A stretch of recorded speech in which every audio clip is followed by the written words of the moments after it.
What's up? Shit, not much. Yeah, I don't hear none of that fucking construction shit in the background. All right, cool. All I hear is the women screaming from under your bed.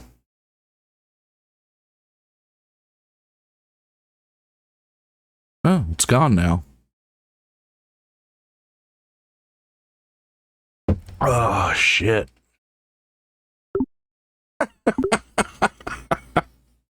Hello. You just dip out. You're like, never mind. Something went wrong on the call. Like all the audio stopped altogether. Ah. Oh, shit. Fuck, man. So how you been? You know, it's a little tough. We're getting everything together for our grandma's celebration of life. Ah. But yeah, aside from that, it's kind of just been business as usual. Yeah. That's the shitty part. Business as usual. Because it's like, fuck. You know, when you lose a loved one, it's even if it's expected, it's like, life kind of stops for you for a moment internally, but externally it keeps going, which is fucked. Yeah. It also kind of feels like the whole house is like in this weird, like almost like everything in the house is kind of like paused. I mean, we still had stuff done, but like I don't know. It's weird because we emptied out her room and everything to clean it and get all the stuff in order for like an estate sale, Yeah. which isn't going to be happening anytime soon. But we got stuff all packed up already and stuff like that. And it's just weird, like this empty room, but you still remember where everything is when you walk in the room and look around. Well, yeah. And you kind of walk in there with the expectation to see the person. And when they're not there, it's hard. It's weird. So she lives on the on the second floor. So I never realized, like, when she was alive, like how much I would walk up the stairs because my room's right next to hers. I'd walk up to the stairs and just look into her room just to see how she was doing. And then it's weird now, like I go up the stairs and just instinctually I look over to her room and there's nothing in there. Yeah. That'll take its toll. That'll fucking really drag you down. Yeah. But I got Max and friends and extended family. That's a support net, so I could have it a lot worse. I got it a lot better than some people who lose loved ones. True. I mean, it's always good to have that support net, and it's rough when you ain't got that support net. Mm-hmm. Like, enough of the waterworks. How you been? Some of the people in Texas, I hear, don't have a support net. Yeah. Oh, are we just jumping into it? Are we recording? Might as well, yeah. Might as well right. jump it. I'm gonna be honest, that took all the steam out of me because I forgot that your grandmother had passed, and I was just like, shit. Yeah, no, it's good. I mean, I'd appreciate an empathy blowjob, but hey, take it up the fucking take it up the chain.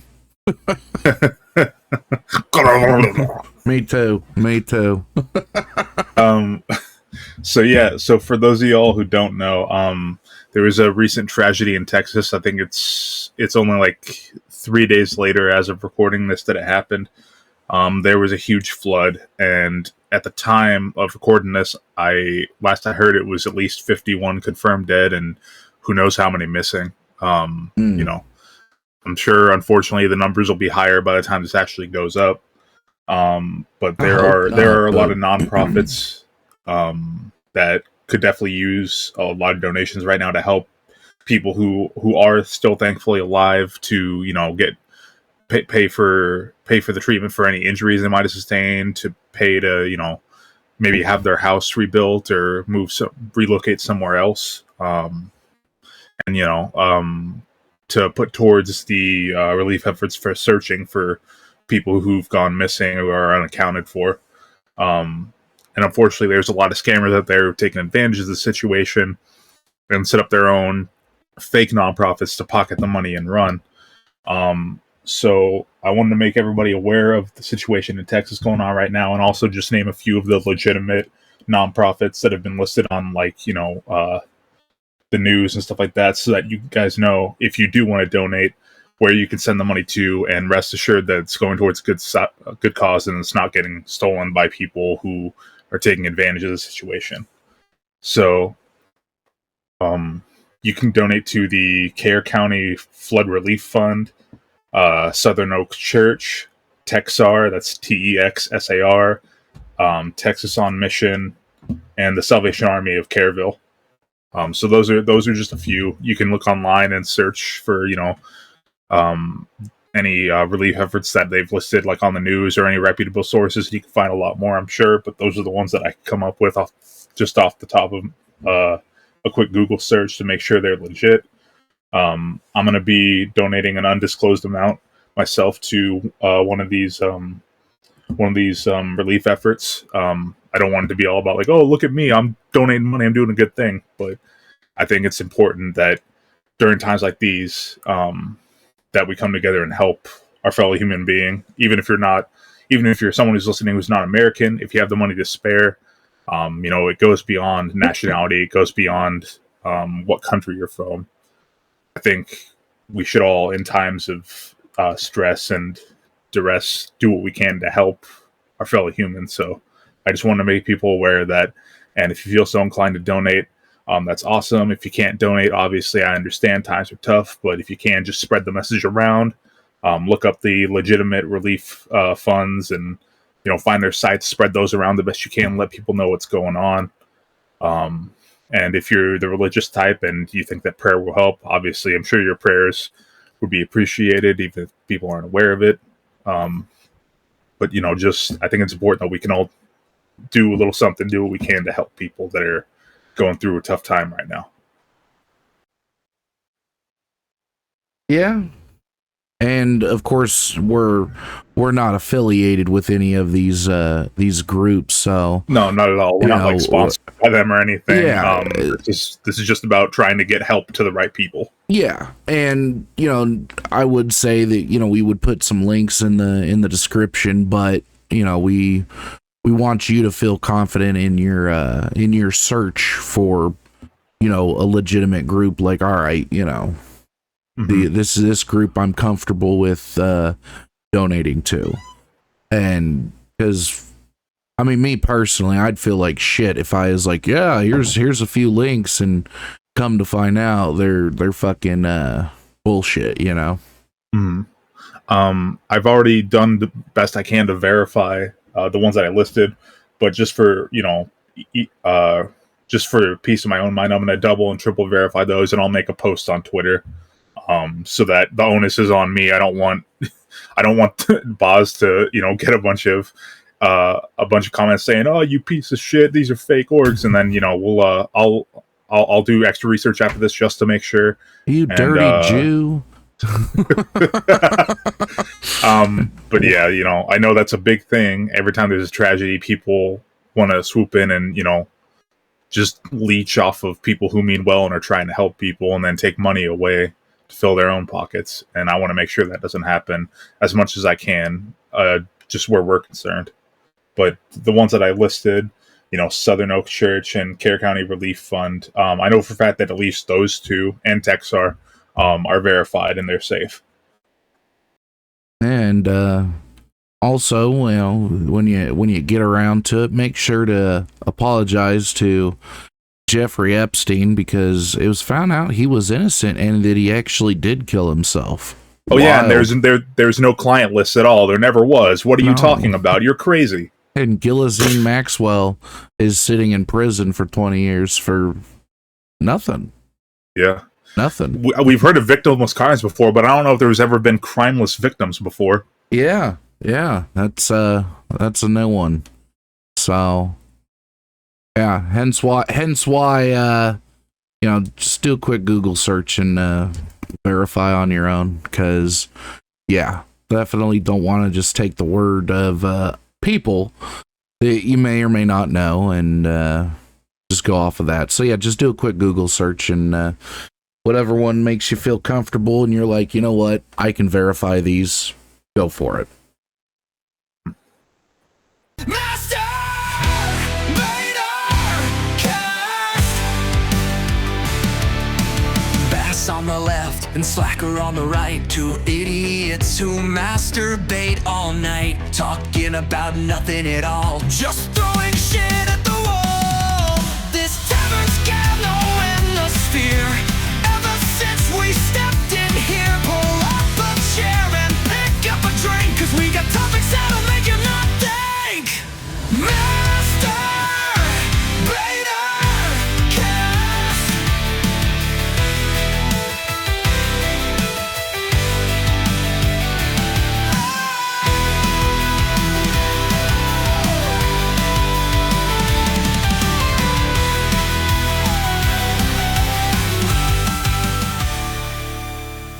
We got some fun topics to talk about.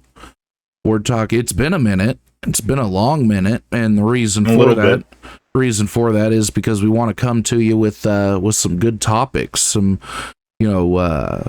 topics of discussion that are more relevant than just out in the blue. For instance, the Nintendo situation.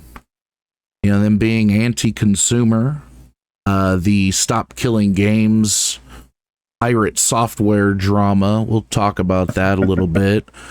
The new thing of people requesting, I guess this is because of what's the group? Critical Role. I guess people like trigger warnings before some bad shit happens or something. So we'll talk about that, and the price of dice, of course, dice going up in price, which, funny enough, that rhymes. And along those topics, I'm sure we'll branch off into some wild-ass conversations that probably have nothing to do with anything or the price of tea in China. But yeah. So that's what you can expect. Also, we got a comment from Mr. Gary Postel. I'm not sure if that was seen or not by you. We'll go ahead and read it and we'll find out. All right, let me pull it up, because of course, so we've lost a few subscribers, which is to be expected. I mean, we're only uploading the podcast and the D&D stuff, so maybe the subscribers that hopped on for what's it called? The video Bader games. Boys. Well, the video game stuff, that I was posting the, fucking the Mass Effect Halo. stuff. The Halo, the Mass Effect stuff, our random ass, gaming shit. Maybe they're just like, But Postel says, watching your channel drop off slowly brings me great joy. Your sub count keeps dropping, boys. Soon you'll hang it up and disappear. Now, I mean, he's not wrong. He's not wrong. We are dropping subs, and that's fine. It's okay. But at least me, I'm not hanging it up and disappearing. I'm enjoying this too damn much. Yeah, even though, I mean, it is tough to find the time to edit a little bit better, but that's what happens when you don't live in your mother's basement, and you have a job. But have fun with that, Postel. Thank you for the comment and engagement, though, on our latest episode of A Better Place. Yeah, that's just your comment and views going to help us get more views. So thank you. Yeah, thanks for noticing and deciding to do something about it. I meant our latest episode of The Winter of Adam, episode 35, A Better Place. So if you're listening to this, go check it out. It's definitely. Shit's getting real tense in the Fallout campaign. We finally get to explore everyone's tragic backstories. Pretty much. That's That's a fun one. Yeah, tragic backstories. It's basically a pissing match of who can be more traumatized. I've written such a traumatic character. Here he comes. Trauma McTraumason. Timmy McTrauma. Mm-hmm. Fucking hell. Oh, man. I tell you, that episode where y'all got to meet the Prophet of Adam, that was a hard one for me. Because, you know, I ain't never taken that much from players before. Oh yeah, with Brick and everything. Well, Brick, I felt shitty about. I felt terrible about that one because I forgot Brick was with y'all. If Brick was never mentioned, nothing would have happened to Brick. So I felt bad about that one. I was like, "Fuck, I gotta kill Brick." Well, that'll piss off the super mutant. Hopefully not the player, but you never know. Yeah, or you could have left Brick alive, and then that would have been evidence that Bush is the rat. There's that too. But I thought, you know what? How would I explain that a dog that's a super mutant hound just sat by while this group was, basically kicking you guys in the dick? Yeah, like that doesn't happen. Mutant hounds will run face first into bullets. Exactly. It doesn't make a lick of fucking sense. So I was like, all right, well, Brick's dead. That's unfortunate. Didn't see that coming. Mm-hmm. One time you guys catch me off guard is, hell, hey, Brick's with us. Fuck. The one thing that was really funny is right before that scene where it got really heavy where we met the Prophet, I thought Robbie was going to get me killed by making too many jokes. Oh, no kidding. No kidding. I was like, so I was like, I had to step in as the character and say, please don't kill me. Please don't make them shoot me. Oh yeah, because it's either Ravi or Kieran's gonna get y'all killed just by the amount of shit that they talk. Fucking when they first, this sounds like forget who they said it sounded like, but it's like, okay, well, I guess I'm gonna have to burn y'all with some acid. All right, cool. It's like, oh shit got real. I mean, you kind of had him sound like the plantation owner in the white silk suit from Django. Oh, see, I was going for Alpha from The Walking Dead. I loved the way that woman played the character from the Alpha from the Whispers. I loved how she brought that like Louisiana charm, but it was very cold. Granted, I know a lot of people didn't like the Whispers season. I was a fan of it, but then it just kind of went a little goofy, where it's just like, okay, all right, this is what we're doing, cool. But the way she carried herself, well now, like, and it's just like, fuck, man. Everything she said had purpose. She didn't mince words, which was nice. I was like, all right, that makes sense for this character. And him being a religious zealot, though we didn't get to see much of that because, of course, Ravi wanted to play 21 fucking questions with me as to why should we give a fuck.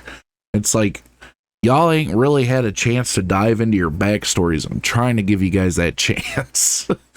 Like, I know we want to do it, but everyone's so invested in their characters that they're like, they don't want to do it, so why should we want to? Exactly. Which I'm guilty of too. Well, I mean, like your character is, a raider, former raider. And he kind of joined the group out of like, hey, get me out of here and I'll help you out. Well, why are you sticking around? There's got to be a reason. So let's dive into that character's backstory. Problem is we got so many big personalities at the table. It's kind of hard to squeeze in that character development or character backstory without seeming like, oh, hey, I'm trying to hog the spotlight. So it's just like, all right, well, y'all really think you're friends? Why the fuck are you guys together? You guys don't know shit about each other. You guys picked up on, a couple of you picked up on it. We're basically watching each other's back in exchange for watching each other's back. But aside from that, fuck. Why are we watching each other's back? Yep. And then I feel like it kind of like, it definitely set in quick. It's like, oh yeah, we kind of just been doing this so that we don't die, but how should we, how can we trust each other if we don't know like who's who? And then you throw in the thing of like, well, one of you's a rat. It's like, well, now we got to learn about each other. Yep. And I know there's somebody out there going, there's no rat. Oh, there's no rat. That's just the DM fucking with the, no, there's a rat. One of y'all's is a rat. One of y'all's will figure it out either sooner than later, hopefully. But if not, I mean, you'll find out and it'll be hopefully a big shock. But if not, that's okay. If somebody sees it coming, that would be awesome. But yeah, no, there's a legitimate rat in the group. I don't like to lie to you guys, so you guys did have some good theories, but so far no one's close. So if you at home have a theory about who the rat is, please post it in the comments and tell me why you think they're the rat.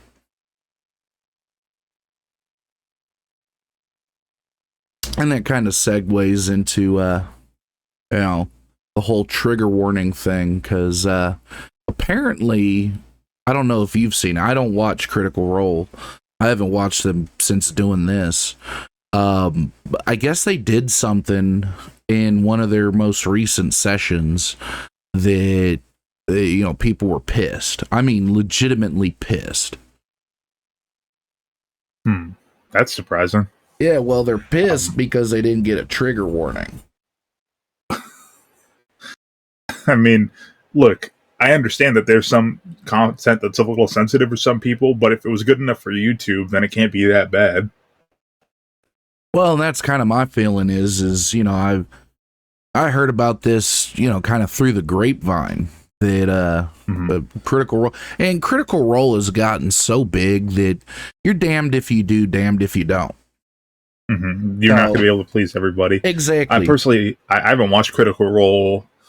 I barely watched the end of like their third campaign. It just kind of lost, like the characters were cool, but just like the whole story of the campaign kind of just lost so much steam for me. I really liked season 1 and I loved season 2. And I've paid attention a little bit to the Daggerheart stuff because it seems like a cool system. But aside from that, I haven't really followed that much in the past year and a half. Yeah, I've stated numerous times. I've seen part of the first season. I'll watch the show on Netflix. But the show's great. I haven't watched anything past about halfway through, I want to say, the first season, because I started uploading our sessions and I didn't want to get any kind of inspiration from that group. So you didn't want to turn their entire session into a sample script for your own campaign. Exactly, because I feel like I don't want us to be like a cookie cutter. Like, oh, right. Hey, this group did this, so let's kind of emanate that. Like, I want us to be our own unique selves. So I was just like, fuck it, I won't watch any of it.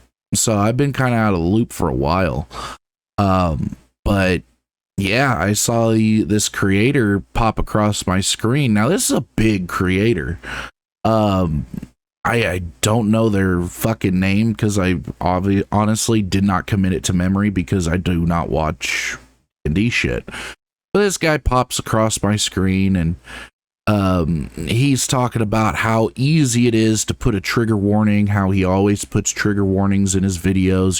He's the only one that edits his videos and this, that, the other, and it's just like, okay, that's cool. Why though? Why do you feel the need to put a trigger warning in your videos? Like it should be assumed that, you know, when playing with different people, you're going to touch upon some certain topics. Like, it should be assumed. If you're the viewer and you're watching, you're like, oh man, this is going to be just happy-go-lucky. You know, there's not going to be anything that has dark connotations to it. Like, I mean, here's the thing, right? I would kind of understand it if you put it at the very beginning of, like, say, just for example, a D&D group. You put it at the very beginning, like the first episode of the campaign. Okay. You're like, where you say, like, hey, you know, this campaign deals with these themes. If you're not comfortable with that, might want to turn away. And with us, like, you know, people who've been watching our stuff for a while know that we make edgy jokes. We kind of toe the line with, like, what is and isn't appropriate for YouTube with humor. And then we've also, you know, like the one shots, and most recently these most recent sessions, we've also showed that we can dip into heavier themes in hopefully a tactful way.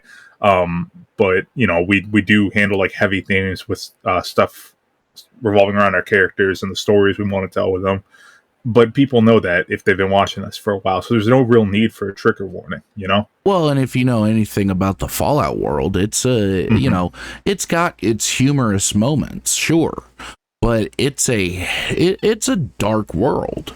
It's a fucked up world. You get to see the ugly of people. Like, a lot of people forget that, like, in Fallout 3, there's, like, a whole mission line where you save children who are, like, getting sold into slavery, bomb collars and everything. Yeah, and that's my thing is it's just like, you know, the world of Fallout is dark. There's extremely dark themes to it. And I mean, now going back to what you said, at the beginning, I could do something like that. You know, the first episode, you know, kind of just be like, hey, you know, there's going to be some dark themes, this, that, and the other. I could easily make a single graphic. However, I'm not going to post it in every single fucking video, because here's the thing. There may be episodes where we don't deal with that stuff. There may be episodes that we do deal with that stuff. But to put it in, oh, here's a trigger warning. If you need a trigger warning for every single episode that you watch, you need to get thicker skin. I'm sorry. Yeah. So two things are happening if you feel the need to put the trigger warning in for each and every episode. Either you have coddled your audience to the point where, like, you were willing to appease them for any little thing that they might feel slighted or offended for, which doesn't help anyone. Or you are just so tone deaf when it comes to, like, what content people want to see, that if you have to put a trigger warning before each episode, if the primary themes of every episode of the content you're making is stuff that's going to turn off a lot of people from it, maybe you shouldn't make that content if it's going to be that controversial. Not that there's anything necessarily wrong with being controversial, but if you're so, you know, tone deaf to the fact that people do or don't want to see that you have to make a, you know, in post you have to make a trigger warning, I think that you might be doing a disservice to your viewership. Well, and if you're putting up a trigger warning, and it's one of those things where it's just like, I don't feel like I need to coddle our audience, right? You know, there's also, it's also kind of easy to forget, the tabletop space is very political, and it's very, very, very far left. In over the past, like, 15 years, it's gone very far left politically and socio-politically. And, like, I worked at a tabletop store for a few months before I worked at the job I work at now, which is working in a warehouse stocking shelves. Moving up in the world, I know. And I got fired because I made... It wasn't even during hours. It was, like, you know, in, like, the employee break room, and it was something joking about, you know, white Southerners, which, you know, my family is, and I wouldn't consider myself technically a Southerner because I wasn't born in the South, but I was raised in the South a lot of my life. So I understand that culture. I've lived around that culture, you know, and no one else that I worked with was a white Southerner. And these are guys, and these are people that, you know, for all accounts probably hate, you know, white Southerners, because a lot of them are, you know, politically and socially conservative and all that stuff. Like, if they saw the type of person that I'm talking about, like all my extended family members out on the street, they probably would talk shit about him, but then I make one joke about it and it's considered insensitive, and then I get fired. And I'm like, looking back on it now, I probably had grounds for some type of civil suit because it wasn't during work hours that I said it. But well, and to be completely fair, I mean, you make one racial joke and that's all it takes. I mean, I'm sure there's going to be people that are going to be like, oh my God, how dare he make a Jew joke? I'm Jew. I can make the fucking joke.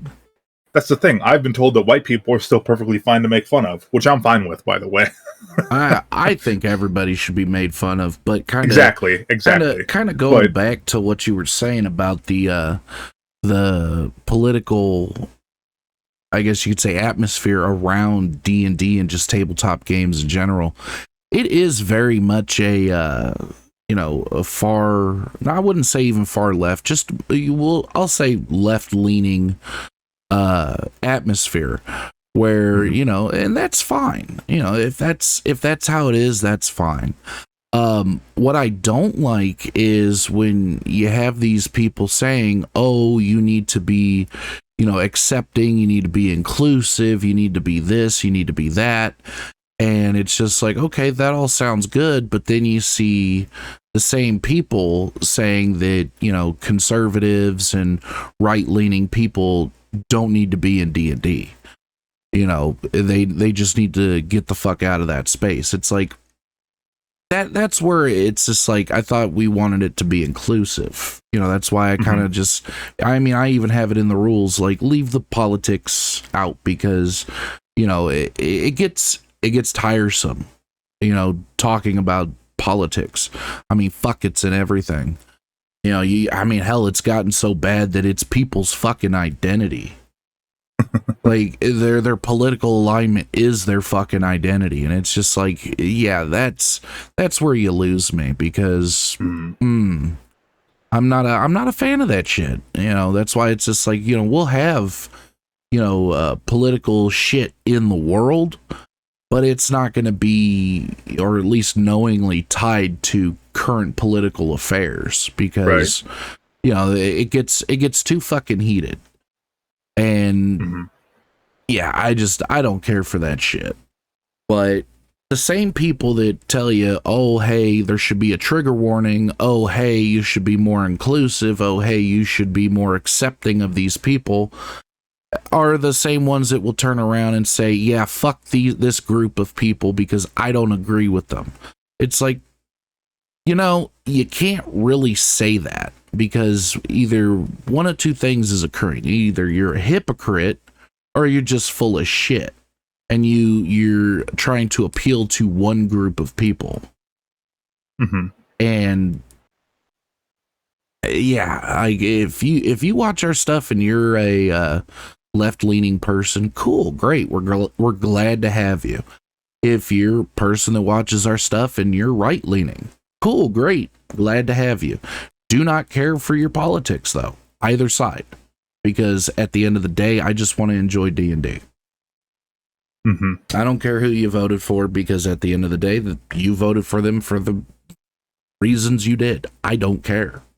Yeah, and talking about that, that's why I was like blown away and laughing so hard when we read that comment that that gentleman Postel made a while ago about us being rhinos, and I'm like, when did we ever say we were Republicans? Yeah, well, and that's the thing is you're gonna have people that will call us, pussy ass liberals, or snowflake liberals, or rhinos, or racist conservative. You're gonna have those people that call us one or the other, depending on their politics. But at the end of the day, it's just like, this shit don't bug me. You can call me a rhino, you can call me a racist conservative, you can call me a pussy liberal. You're just blowing smoke up your own ass. Yeah, well, because we know we're none of those things, and like that's not what it's meant to be. The world is so full of like division and hatred based on like political opinions and stuff. D&D has always been, a healthy escapism for people of all walks of life, or just, games in general. It doesn't even have to be tabletop. That's what we're here to do, is just put aside our worries about the real world for a few hours and have fun with our friends. And, record it, and hopefully you guys can get a break from everything while watching it too. That's what it's all about. If you're in any way trying to take that piece away from people, I personally don't think that this is the place for you, and you'd probably be happier somewhere else. Well, and that's my feeling on it. Is it's just like, we want to share, the fun adventures that we have, with you guys. And right. I mean, if you're more focused on, oh, hey, they didn't put a trigger warning in here and I'm upset. Yeah, sorry. Don't care. It ain't that deep. It's a game about wizards. Yeah. And personally, me, I don't care. I don't care what triggers you, because at the end of the day, that's for you to deal with, not me. I actually think I can speak pretty in a healthy way to this, because I'm someone who struggled with anxiety for a really long time, to the point where it was like actually crippling. Like I couldn't go outside for more than an hour without having a nervous breakdown. I've gotten a lot better now. Obviously, my relationship with God has helped. I have friends and family and a support network that have helped me discover healthy ways to get better. And everybody just unsubscribed. Thanks, man. Oh God. Start hyperventilating. But the most important thing that I gained in wisdom from learning to deal with that is, like, it's not your fault that things affect you in a negative way, but how you respond to it, and whether or not you decide to try and make that everyone else's responsibility to police themselves around you, that's what you can't control. And if you're trying to control people to the point where they need to police themselves around you, sorry, people aren't going to want to hang out with you, and your life's only going to get worse. So you can do two things about it. You can either succumb to the easy way, which is just stay in your little bubble and demand that everyone else make sacrifices so that you feel more comfortable in a headspace that you're never going to get out of, because you're enabling that negative behavior to yourself. Or you can find strength within yourself to overcome it. And I guarantee, speaking from experience on the other side, you're going to be a lot happier for it. Oh, funny enough. So the other day, I actually had my first panic attack. Oh, here we go, trying to one-up me. No, dead I'm just serious. Shit fucking freaked me the fuck out, dude. Like, it ain't fun. I was sitting at work, just doing my fucking job, and all of a sudden I get this weird, I get that, they call it fight or flight. Like, I just get that, like, I'm panicking. I'm like, what the fuck? And I'm like, dude, I gotta do something. I'm on the phone with somebody and I'm trying to help them through their bullshit. And I'm just like, oh, dude, I need to hang this fucking phone up. I need to do something. I just don't know what the fuck to do. And then I get that sense of overwhelming, like, impending doom. Like, I'm gonna die. I was just sitting there and I was like, fuck, am I gonna die? Is this what people experience before they die? Oh, shit. I'm gonna fucking die. I'm gonna die while this dude's fucking taking his sweet-ass time trying to describe bullshit to me. Fuck! And I'm like, all right, let me take a step back here, and I'm checking my pulse, because I'm thinking maybe I'm having a heart attack. Like, this is it. Because, I didn't get, like, the tightness in the chest, but my chest felt a bit heavy. I was like, fuck. So I checked my pulse, because I'm thinking, like, all right, if I'm having a heart attack, I'm going to have a funny pulse. Nah, it was fine. So I'm like, all right, because I already have hypertension. So, it's a strong, fast pulse regardless. But I'm sitting there and I get off the phone with this dude, and I'm ready to send my supervisors a message like, hey, I need to go to the ER. I think I'm having a heart attack. And it just disappeared. Went the fuck away. I was like, well, my day is fucked. And let me tell you, my day was fucked. That shit fucked me. I wasn't talking right. I had zero fucking confidence in my abilities. I was like, fuck, man, I sound like shit. But yeah, that shit fucked me up. So yeah, I get anxiety every now and again, but it comes and goes. But that panic attack scared the shit out of me.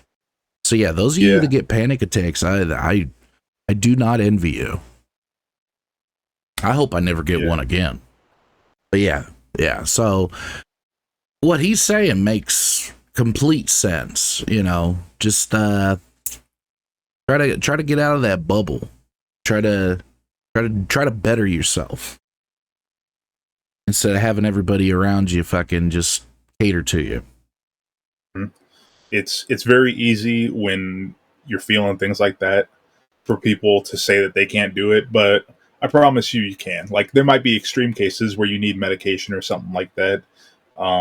Obviously, I personally think that I'm of the mind that you should try everything else in your personal power before resorting to medication, because medication has a lot of side effects that can really mess you up. But there are ways to navigate it, and there are ways to get better. And you're never going to get better unless you take that first step, which is always the scariest, of doing your best to assert control over the situation. Pretty much. And there's going to be people that tell you, you know what? Just get medication. Or my favorite is, well, you know, you need to surround yourself with people that understand and, you know, cater to your needs. Which I think that's fucking far worse. Yeah. Because that's just enabling. Yeah, that's just enabling. It's reinforcing, like, you know, self-destructive behaviors. Yeah. Now, it is important to get people who are able to empathize with you and understand what's going on so that maybe they can help you. But I don't think that, you know, understanding what's going on and enabling you or catering to you is the same thing at all. No, what you need to get is that friend group that, you know, will be in a note at the end of the day. Just saying. But no, I mean, there's nothing wrong with a support group. Just, you got to make sure you don't get nobody that enables you. And we're not the type of people that will enable you. I'll compromise. I can come up with a graphic that is not a trigger warning, but just a warning about each campaign that we do. I'll do that, but I'm not putting it every fucking episode. Because I got at the beginning of the first episode. Yeah, and I got far better shit to do than to come up with a quick little graphic that is going to basically coddle you. You don't need to be coddled. You're good. Mm-hmm. You got this. I believe in you. And speaking of coddling, let's talk about the price of dice. Yeah, this is really pissing me off.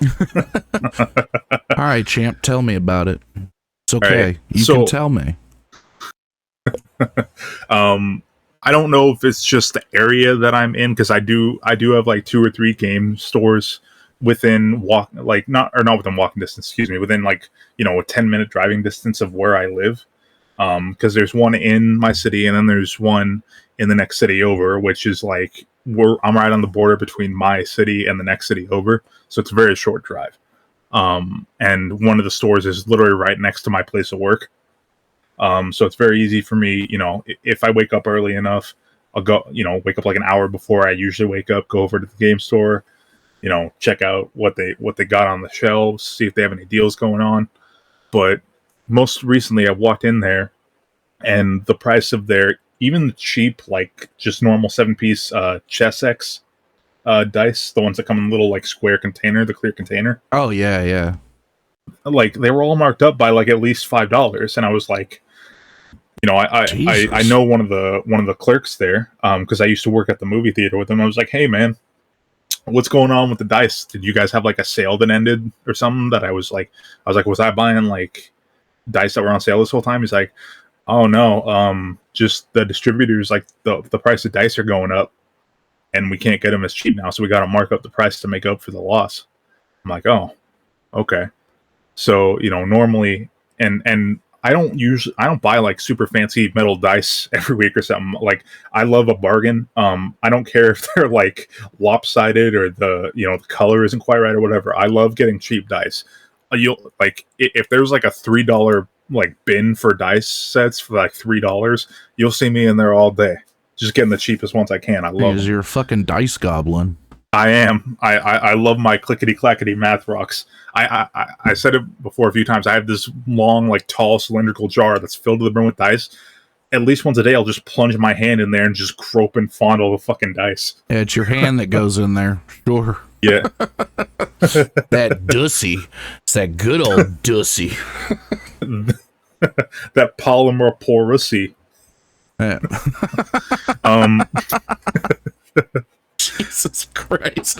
I like the way it clicks and clacks when I stick my dick in it.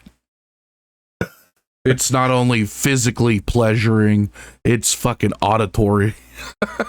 a lot of dice have impressions. Mine are gonna have indentations from the force of my load. Oh God. I can't play with these dice anymore because they're just swimming. They're just so caked. This motherfucker he doesn't do the saltwater trick to see if his dice are fucking balanced. He just straight nuts in the tube. They seem to be floating all right. That's why you get natural 20s. They're fucking pregnant somehow. All right. Now that we've had all viewership drop off for the second time during this podcast. No kidding. So yeah, long story short, I love dice. I go into my local games shop like at least once a week to buy dice. And my most recent visit, the price of even their cheapest dice were marked up significantly. I understand that inflation is a thing, but it's plastic. It's literally like polymer and plastic, and maybe in some cases metal. And there's a ton of other shit that you can make dice out of that I'm sure would even be cheaper and more efficient. There's no reason for what was like a $7 dice set to now cost $12. And there's no reason for like what was already an expensive dice set that was like $50, $60, $70 to now cost like $100. It's getting insane. And I know it's partially also because, you know, tabletop gaming is a big hobby now more than ever, mainly because of, you know, popular shows like Critical Role, which is good because it's brought in a lot more people to a pretty niche community, but it's also community is oversaturated now. Things are getting more expensive. It's just what happens when things get popular. It happened with gaming. It was inevitably going to happen with tabletop gaming. But I personally think like the new prices are just not justified. It just pisses me off. There are people that, you know, live paycheck to paycheck as it is, and they want a hobby, and you can find cheap ways to do tabletop gaming. Those are slowly going away now because the prices have like skyrocketed. Why don't you make your own? Right. Well, I mean, we've already discussed this. I do have a few tabletop systems that I've been brainstorming. Dice. I mean dice. Why don't you make your own dice? Yeah, I've been thinking about that, but you know, it's you only have so much. I'm being dead ass serious. Why don't you just make your own dice? Hell, why don't you make dice and sell them at a price that you feel is reasonable? Because you do bring up some good points. You know, there's people that are out there that are, you know, not able to afford the price increase of tabletop dice. And I mean, if it was, you know, feasible, because I think the biggest issue would be the shipping. But I mean, yeah, why not make your own? They've got molds out there. I think the only initial cost would be just getting the shit. Then after that, it starts paying for itself. Right. Yeah, I've actually thought about doing that, and probably when I get my own place, I will do that.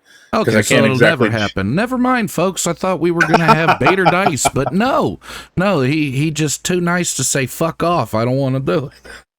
I don't want to. Too busy living in my parents' basement. No, you're Postel, aren't you?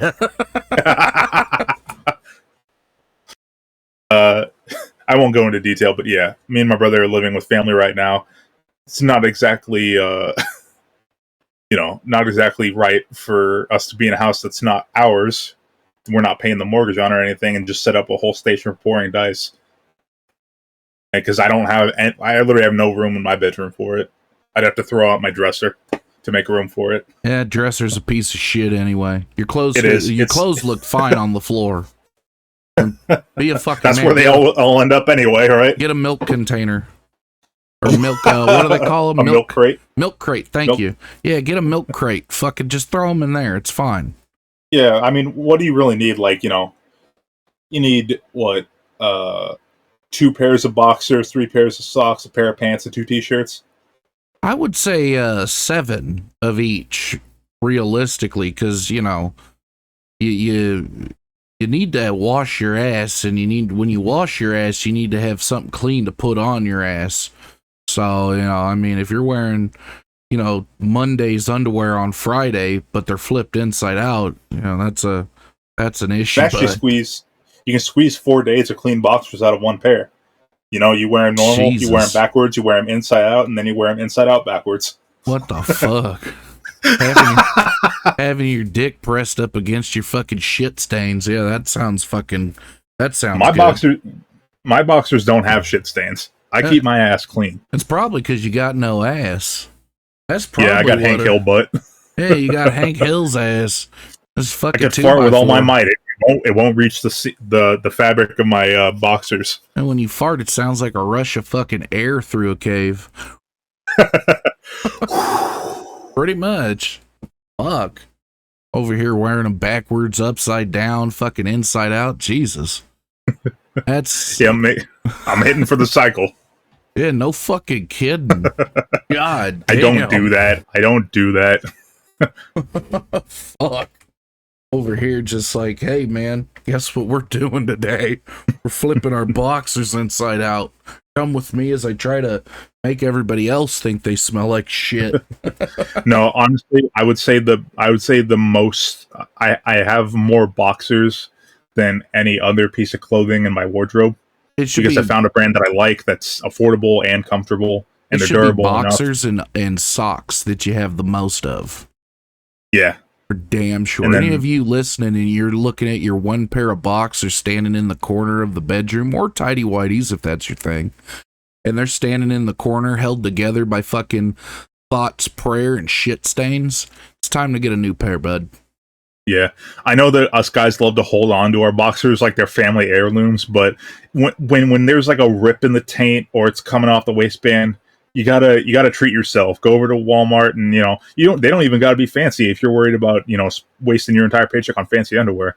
I mean, at Walmart you can get like a 10-pack of boxer briefs for like $12. Okay, don't listen to this man. Ripping the taint is just airflow. That's all that is.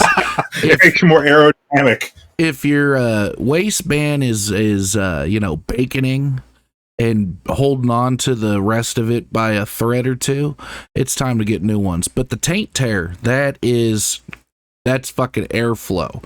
You guys know what I'm talking about, especially you guys that, worked in manual jobs. Sometimes the balls, man, it gets hot in there and they start sticking to the thigh. And then you got to do that weird little side step. You know what I'm talking about? Yep. That taint tear. Get it tear, unstuck from your balls. Taint tear, man. Whew. Mixed with shorts. If you're wearing some shorts, and I don't care if they're just, shorts to the knee or above the knee, like Daisy Dukes or, Hoochie Daddy shorts, whatever, you're getting that good airflow too, especially with that taint tearing combo. It's like a kiss from Poseidon right on your gooch. Pretty much. The air elementals. You get the kiss of Poseidon when you drop a turd and that water just gives your ass a nice little mwah. That's how you got that kiss of Poseidon. You go, whoo, shit, your butthole puckers. But yeah, your underwear should not look like a garter belt unless you work in IT, I guess. Well, your underwear should fuck. Oh my god. You got it.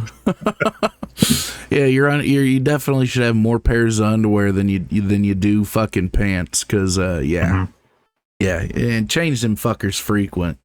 Some of y'all walking around with fucking crotch rot, fucking, swamp ass, and, all different kinds of forms of rashes with the oil slicks on your nutsack.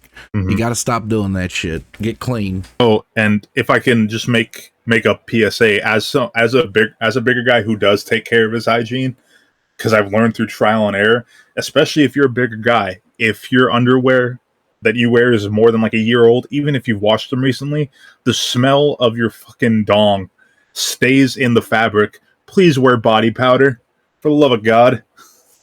If not for yourself, then for your significant other. Trying not to vomit. No one over wants here. to Good smell Lord. that. Yeah, my underwear smell like my dong. Fuck. I mean, it's just a fact, man. Like you can wash it all you want. You're gonna get the stains out, sure. You're not gonna have like shit stains in your underwear. What the fuck are you washing your shit with, though? That's the thing. We make our own That's why. our own detergent. That's why. You got to get that heavy perfumed detergent to remove Well, that no, smell. I'm telling you, it's really easy, bro. You take 2 parts ammonia, 1 part bleach. Good lord. That ain't Don't do that. That ain't dong smell. That's fucking chlorine gas. Smells like a World War I veteran. Jesus. No, but even when, like, you know, even a few years ago when we were still using like store-bought stuff, you're gonna get all the stains out. It's not gonna smell like shit, but the smell of like you is just gonna get set in after a certain point when you own a piece of clothing for long enough, underwear specifically. So wear body powder. Take care of your hygiene. Remember Take that joy song? in smelling nice. Remember that song, Fresh Out the Shower, Laced with Baby Powder? Yep. Love how we got onto this from just fucking price of dice. Fuck. Oh my god. But yeah. Right, so that's number 3 where everyone's kind of gone nope and clicked off the podcast. Yeah, right? Like, how the fuck did these guys go from talking about dice to the smell of their nutsack from the I have no backside? idea, but it can't. It's not about the destination, it's about the journey in between. Right. And along the way, hand, you're probably going to get some holes in the taint of your underwear. And that hand with the washcloth that's been doused in your fucking bar of soap, it needs to journey on its way down to the taint. You know, you just got to get up in there. You know, Get rid of the dong and ball smell. Be like a DJ and just get up in that mix. Oh God, we can move past that. For the love of Christ. Oh, fuck. Speaking of prices, fuck, you see Nintendo. the price of that fucking Nintendo Switch 2? Mm-hmm. Fuck. Oh, not even that, bro. What? We'll tackle the main issue of that in a minute, but you know, I think in Canada, they're now raising the price of the Switch 1 by like $100. Oh, let me look that up. That's...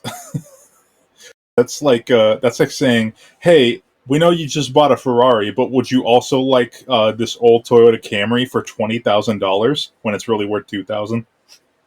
Oh, okay. So yeah, apparently they're raising the prices of the original Nintendo Switch, the OLED model, and the Switch Lite due to marketing conditions. That is so absurd. Like, what your new console just came out. No one's buying a Switch 1 anymore. They're definitely not going to buy it now. Yeah, the prices in Canada. Yep, marketing conditions and price changes are specific to the Canadian market. So, yeah, no, it should have played ball with America, Trudeau. Fuck. But no, fucking, I'm telling you, man, Nintendo's doing some stupid shit. I mean, it is just, I mean, there's a lawsuit against them in Brazil because they're anti-consumerism. Yep. It's just like, so if y'all don't know, which if you don't, I mean, what the fuck? Why are you here if you don't know? Like, you like video games, right? Yeah, fake fan, get out of here. But no, Nintendo released their Switch 2, and on the Switch 2, there's this nice little disclaimer that basically, if you fuck with it, they can brick your shit. And it's not even just if you modify it. There was a guy who, the day he got his Switch 2, after like placing a pre-order for it and everything, his console got bricked immediately because his offline profile name was Twinklink, and Nintendo flagged that as inappropriate and bricked his console. Oh, they're reversing that though, because they don't know why it was an accident, supposedly. And you know, it's just like, okay, so if they can brick it, they can reverse the bricking, I would assume.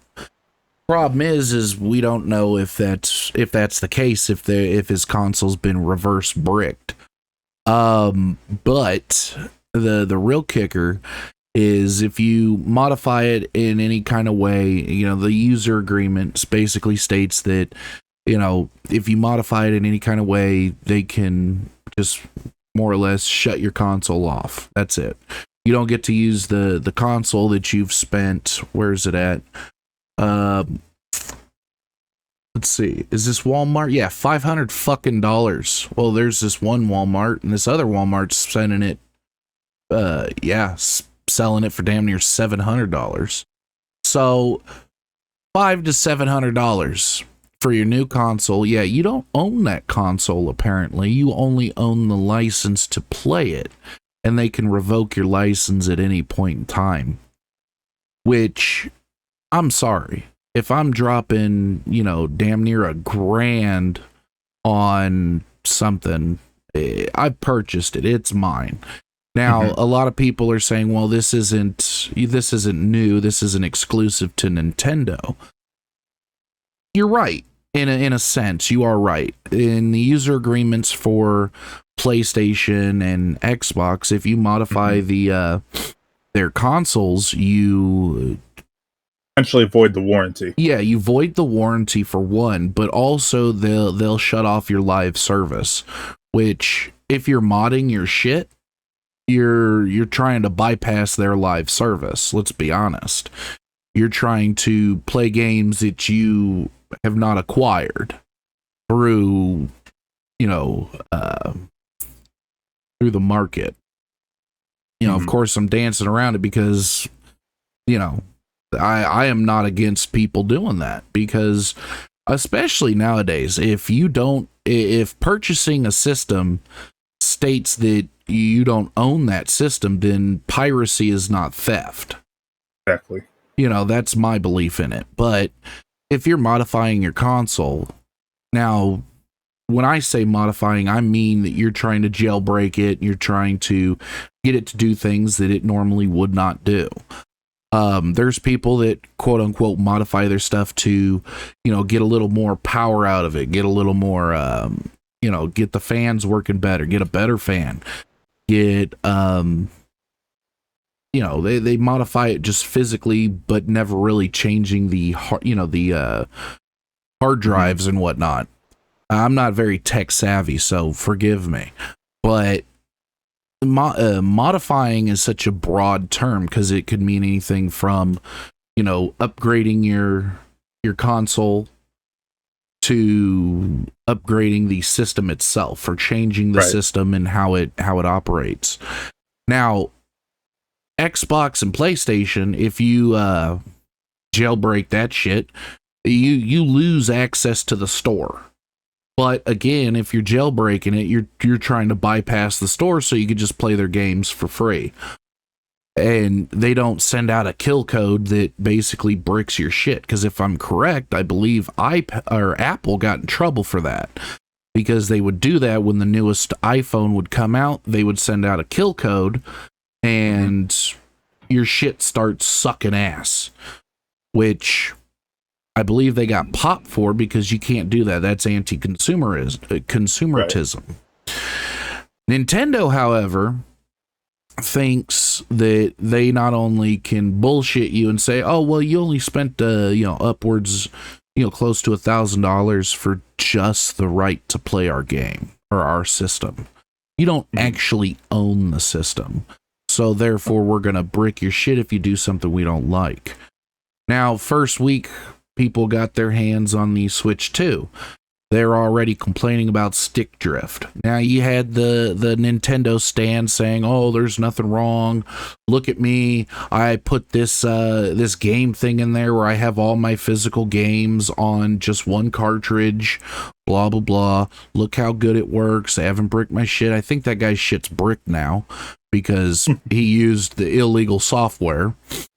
So, yeah, that bit him in the ass real quick, because it's just like he was trying to prove that, oh, Nintendo's not going to break your shit. You know, it's just if you try to modify the system or the operating system, yeah, his shit's bricked.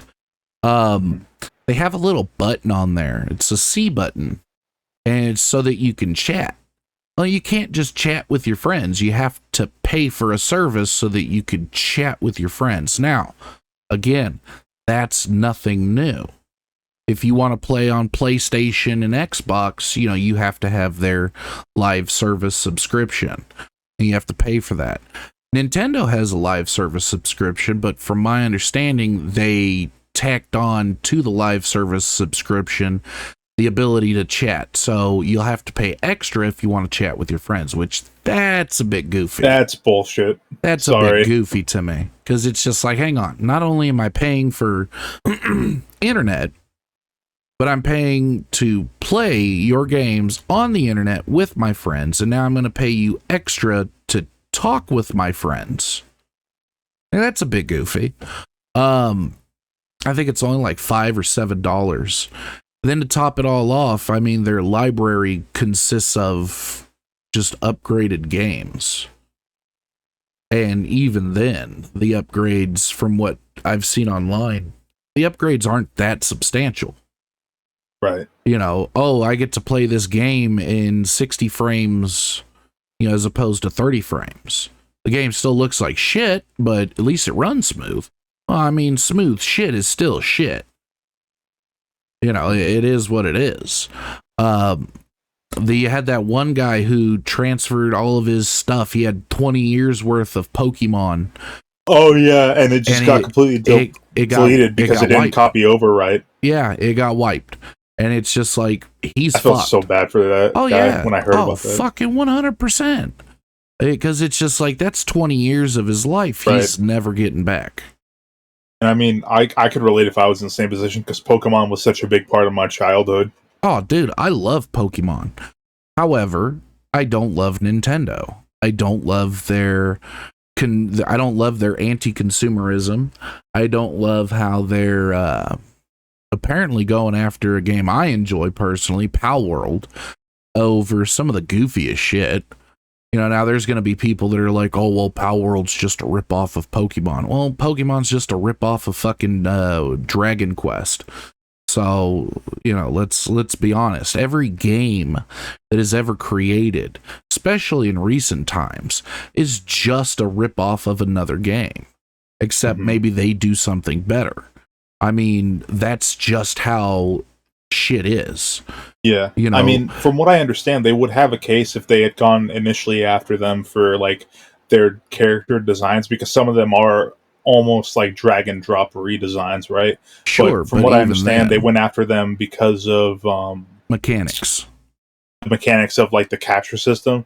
It was like, the capture system and the gliding system that they went after them for.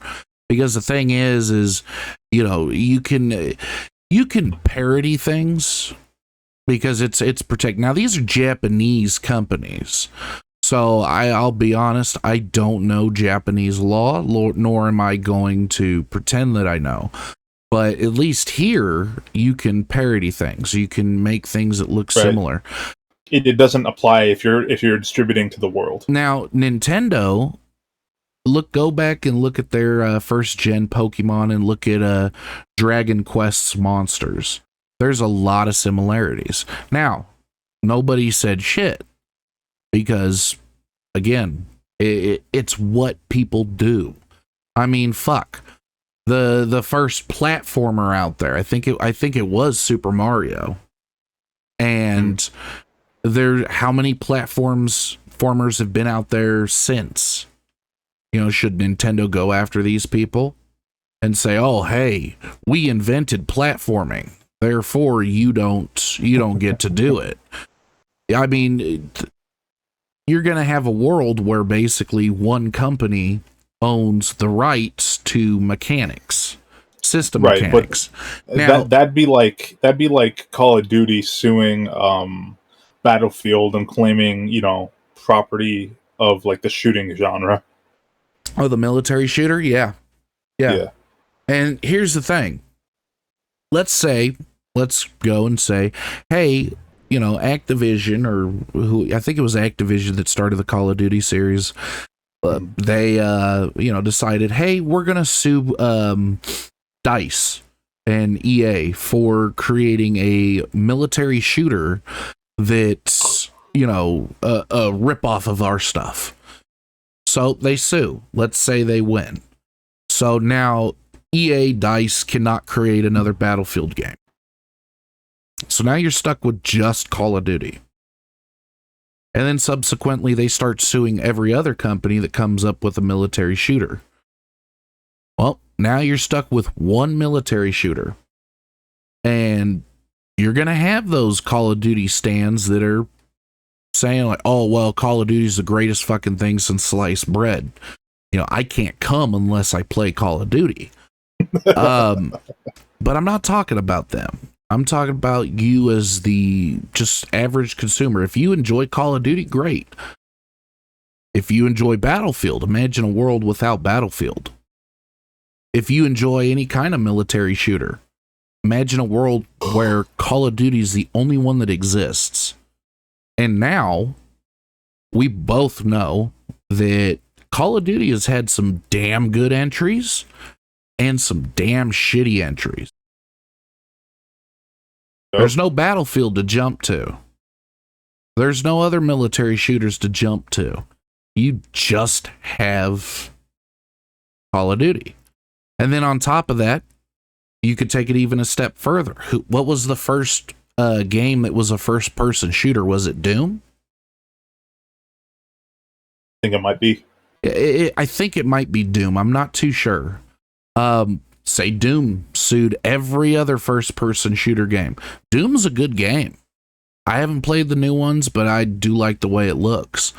But now you're in a world where only Doom exists because they patented the or trademarked the first-person shooter. You kind of see where I'm getting at, where when you patent a mechanic of a game, you kind of run into an issue. Yeah. So Nintendo patented the I think it was the is either the capture, like the throwing of a sphere, or they patented the gliding system, which they patented after the lawsuit, whichever one it was. So now you have an issue because how many other games use a gliding system? Ark is a big one. Ark, you use creatures to glide. The Far Cry games. Far Cry, you glide. Well, no. We're talking creatures. We're not talking like gliders. Oh, okay. Yeah, so any game that you use a creature to glide in, they're trademark infringing. Even if they've done it before the trademark was put in place. You see, right. It's one of those things where it's just like Nintendo is getting too big for its britches, especially seeing as what they've produced. The last few Pokemon games that they've produced, terrible, fucking trash. Yeah. You can't even catch all the Pokemon anymore. Like, and there is zero fucking way to catch them all. And that used to be the thing, that was the selling point was, oh shit, new Pokemon. Let me expand my Pokédex and, fucking catch them all. Yeah. Now you can't even do that. You have to pay for a live subscription to transfer your Pokemon from the older games to the newer games. And even then... And even if you pay for it, it might just all go kaput. Well, and even then, your Pokemon that are from the older games may not be supported in the newer games. There may not be even character models, this, that, and the other. And of course, that's why modders exist, because modders will be like, you know what? I want to catch them all. So they'll take old fucking models from the older games and put them into the newer one. Well, guess what? That modder just fucking had his shit bricked. Because how fucking dare you? And I think the only reason Nintendo's going after Power World so fucking hard, even though there's hundreds of Pokemon ripoffs, is because Power World was popular.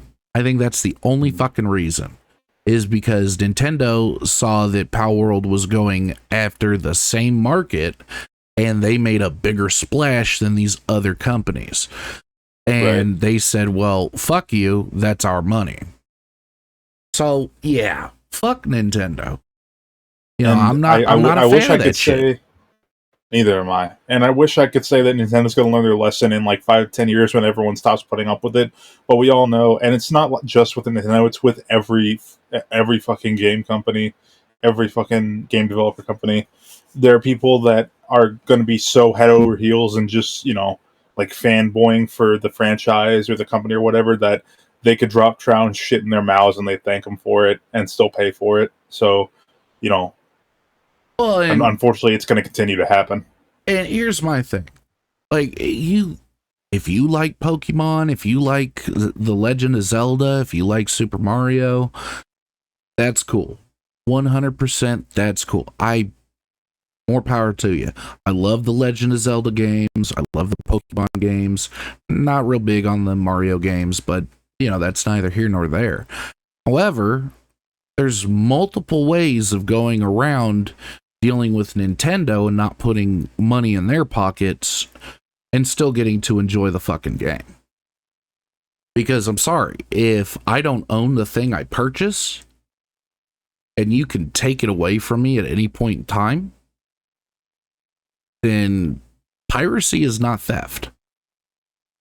Mm-hmm. I mean, because you can't tell me that, oh, well, we can revoke your license to playing the thing. That's the whole thing about that's what capitalism is based off of. It's selling products that people want or need to them. If you're going to try and sell, like, if selling a product to someone is defeated by the whole purpose of they don't own the product anymore, what else are they to do? Well, I figure this is how I kind of look at it, because there's no better, or there's really no other way of looking at it. I bought let's say I bought Nintendo Switch 2, and Nintendo found out that I was modding my console, and they did not have the ability to send out a kill code. So that's like them coming up to my house, opening up my door, taking the console away from me, and then leaving. That's theft. You have stolen something from me. Oh, well, you're only paying for the right to play the thing. No, I'm paying to buy the thing. Because if you look at the receipt, it says, oh, hey, I bought a Nintendo Switch 2 from whatever market. That's what the receipt says. It doesn't say you bought the license to play it, because who the fuck's going to do that? Oh, well, in their terms of service. True. Their terms of service, they could say anything they want. And they can. They can say anything they want in their terms of service. However, it does not supersede the law that are put in place. And you could also argue, like, oh, well, you still have the console even if it's bricked. It's like, yeah, but I paid, $5.99 or however much for a Nintendo Switch 2, not a Nintendo branded paperweight. Pretty much. So at that point, does it become false advertising because it can no longer function as a console? Like, if we're going to get into semantics and specifics and debate, like, oh, well, I'm sure it's okay because of X, Y, and Z. I'm sure they have ways of, getting you to. Because here's my thing: this kid that got his shit bricked because of his username or whatever arbitrary bullshit. I'm sure there's ways to unbrick your console. So I'm sure that if you, get your console bricked, I'm sure they have ways to unbrick it, because it's just simply some kind of code. They don't physically come into your house and just shoot your fucking, your Switch. They send out a code. So they could send out a code that deletes the brick code. I'm sure you would have to pay for that, though. And then at what point does it just become, oh, hey, they're holding you up for money because, oh, we accidentally bricked your shit and we don't know why. At what point does it become like the fucking, like, dystopian future of, well, you didn't pay your oxygen license bill this month. Exactly. It's one of those things where it's just like, Nintendo needs a swift kick in the dick, for sure. Let them know, like, hey, as a consumer, I'm not buying your shit. Yeah, of course, there are always going to be those people. I mean, their Switch 2 console is selling out. It's doing great. So that's fine, because the vast majority of their consumers aren't gonna fuck with the console. I mean, that's just the skinny of it. They're not gonna fuck with the console. They're gonna play with the console as it's intended. However, Nintendo's setting a precedent where they can brick your shit. They can basically tell you that you didn't buy the console, you just simply bought a license to it, and we're revoking your license to it. Which, again, is anti-consumer. You know, if you want to take away the live service, if I fuck with your system and you want to remove my ability to, you know, fuck with the live service or, you know, the shop, or even play games online, that's fine. That is your right to do that. But to fuck my shit up, that's stupid. That's like if, you know, for instance, PC users, if the PC that you're using, you decide to modify it or overclock it, you basically, you know, void the warranty on the PC. However, if the PC company sent a kill code to your shit and bricked your fucking PC, oh, then it's different. Then it's way different, because then it's like, okay, you guys just basically made my shit a paperweight. Well, you know, you could reverse it if you pay us X amount of dollars. And it's like, okay. Right. But if people just let Nintendo like get away with this and don't give any pushback, it sets a precedent for everyone else to do it. And then it brings up greater questions, like, you know, say Sony does it, and then their next console, the PlayStation 6 or whatever, you know, say you like, you know, your username is like an offensive word or something, and they could just brick your entire console. You know, that's one thing. And then what if it's retroactive? Like if there's logs of you saying some heinous shit in a Modern Warfare 2 lobby from back in the day, and it's still the associated account, can they retroactively brick your account? Like, it sets a precedent for other companies doing this and so much worse and overreaching so much more. Well, it's just like how DLC came to be. I remember when DLC started becoming a thing. You know, now there's people out there that'll sit there and tell you, oh, when a game got shipped, the game was, you know, it was completed. You got to play it from start to finish. The price you paid was the price you paid. Games were sent with bugs. You know, games were sent sometimes unfinished, and you bought the game. It was one of those things where, and this is before the internet really got big. So, you know, you'd take a gamble on it.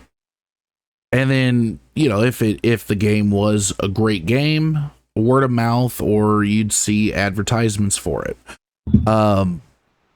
If the game was shit, you know, you could take the game back and say, yeah, this game is shit. It doesn't play. You know, and of course the merchant, you know, depending on who it was, either they'll refund your money, or they'll, you know, if it's within a certain time, they'll refund your money, or they'll, you know, double check and make sure, because, you know, it's one of those things. But right. Then DLC started coming out. Oh, well, you could expand your game. You know, you thought the game was finished? Oh no, guess what? We want you to play our game again. So we're going to put out DLC that's going to have a storyline, or, you know, some kind of extra shit in there, you know, to get you back on the game. Okay, cool. Great. Yeah, a lot of people were like, why didn't they just put this in the base game? Well, it could be just one of those things where it's just like they were working on something new. And when the game got shipped.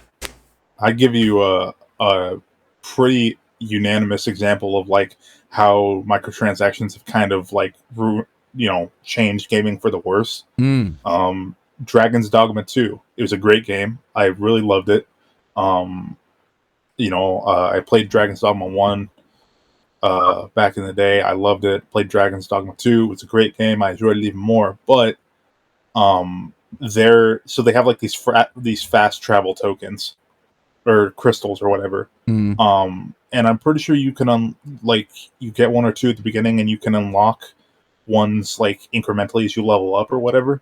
But if you want if you want to fully unlock the fast travel feature and basically just have it on demand or whatever, you have to pay for it. So that's removing an entire feature from the game behind a paywall. I don't think that's right. No. And I remember when DLCs were just to enhance the game. You'd get more storylines, you'd get, extra levels so that you could play the game more. And then I remember when a company, I forget the name of the company, but they created the game called Azura's Wrath. And you get to play this game, and you think the ending is the ending. Well, then the company put out a DLC going, well, that's not the true ending. This is the true ending, and you could pay, I think it was like $14 or $15 for the true ending of the game. And a lot of people, they were like, oh, okay, shit, I'll buy the DLC. And then they found out that, oh, hey, this isn't like DLC like before where it enhances. It's literally the rest of the fucking game. Mm-hmm. And people were pissed. But of course, we're pissed, but we're not really going to do anything about it other than bitch about it. And it's just like, you got to do something about it. Then EA got real big. I forget what game it was that started loot boxes, but it was basically you could buy loot crates and loot boxes, and you could and now every shooter game does it. Call of Duty does it. Well, it's changed. The Tom Clancy games do it. It's changed. See, now the loot boxes used to be you would buy a loot box and, it was basically your gambling. That's basically what it was. So they had to change up the loot boxes. But EA took it a step further with their Battlefront game. Guess what? All these people are hidden behind a paywall. And I think they sent out that game, and I think there was only like 3 or 4 characters that were playable, and everybody else was hidden behind a paywall. Mm-hmm. And that pissed a lot of people off, because it's just like, what the fuck? I was mad when I heard about that, and I don't even really play the Battlefield games. I played the Battlefront games, on PlayStation 2. Those were fun. Those were fucking phenomenal. But I played the Battlefield Bad Company games. I really liked those. Battlefront, Star Wars.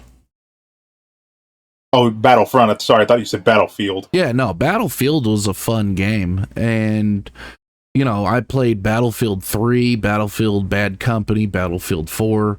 But, they were fun.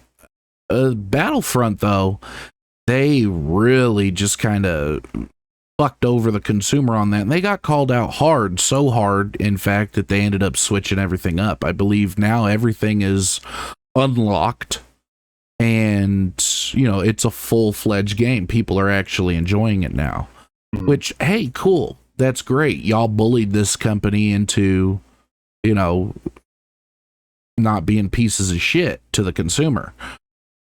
But somewhere along the lines, we stopped. As consumers, we just kind of, took it. We were like, oh, well, this game is,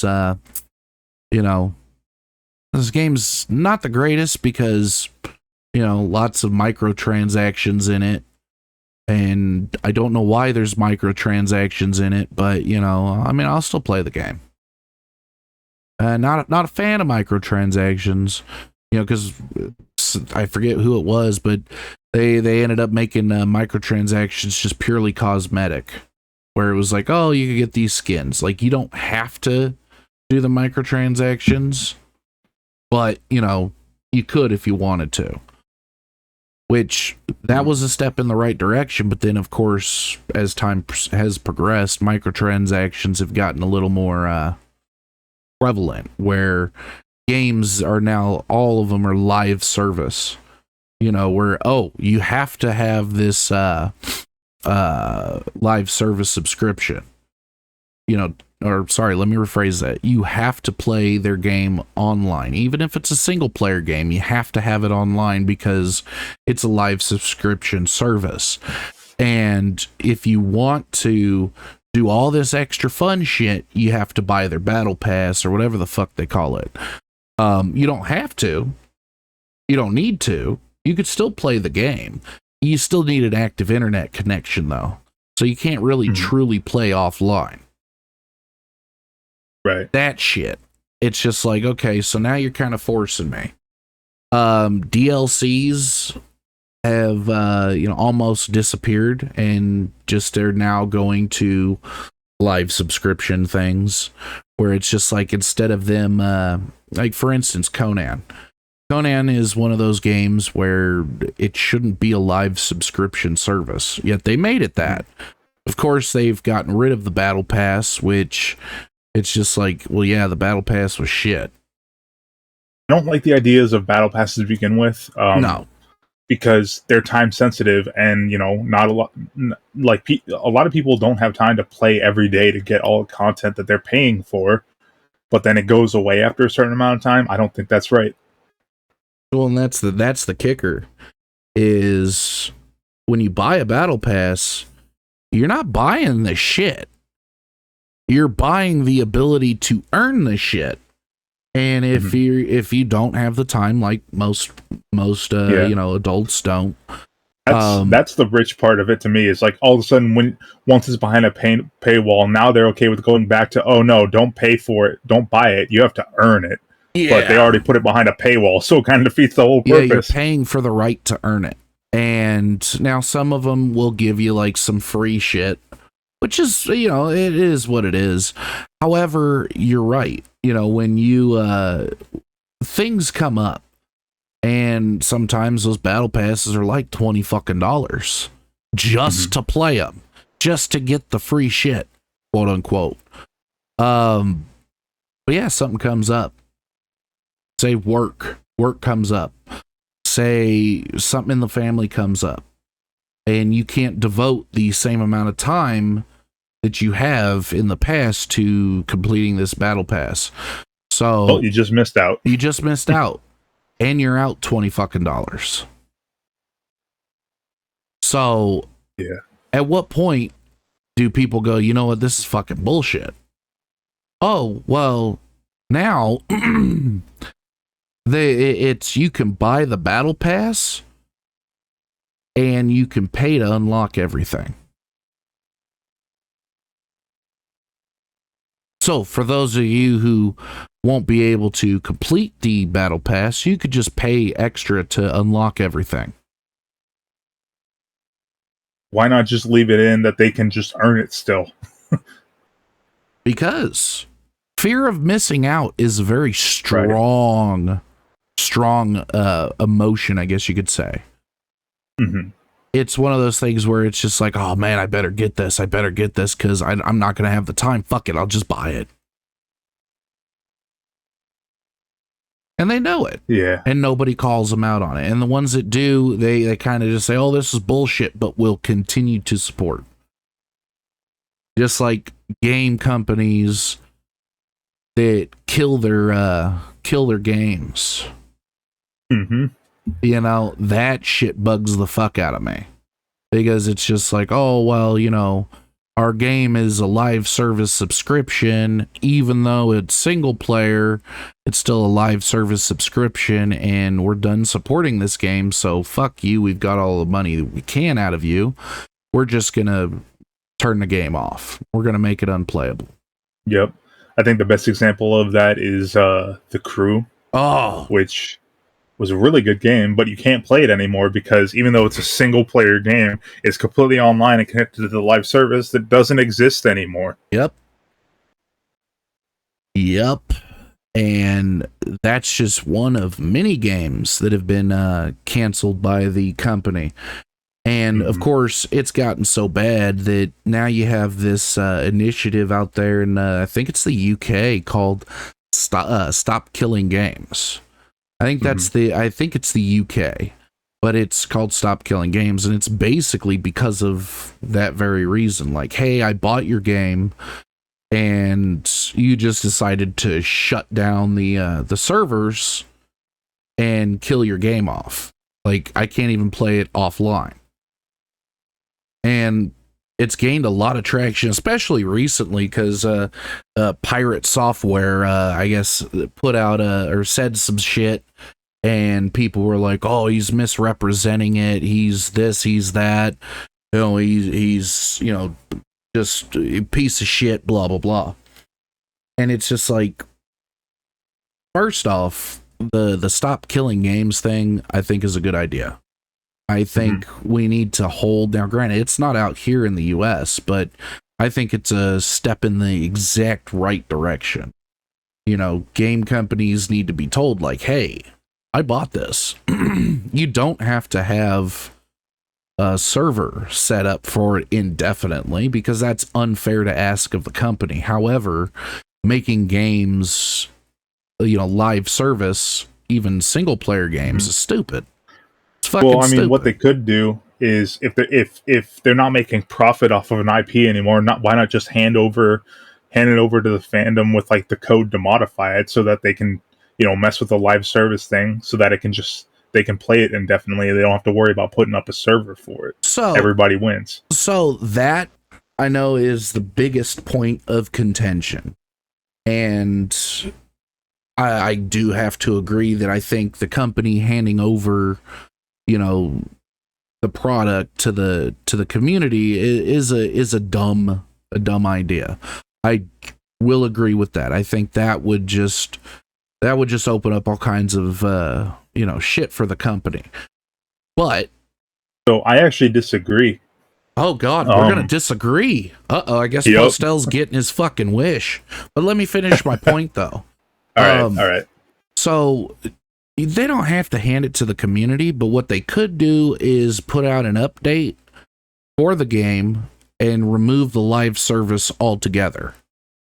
That way you can truly play your game offline. You may not be able to play with your friends, which, I mean, that's to be expected. The company is not going to keep servers open that aren't making them money, when they could be shutting those down and opening them up for something new that will make them money. But I think they should be told, like, no, you need to put out an update that turns off the live service feature for the game, but the game is still playable. That, I think. And then, of course, the community doesn't need access to the game files or access to the code and this, that, and the other. All they have to do is just open up a server. That's it. And then go from there.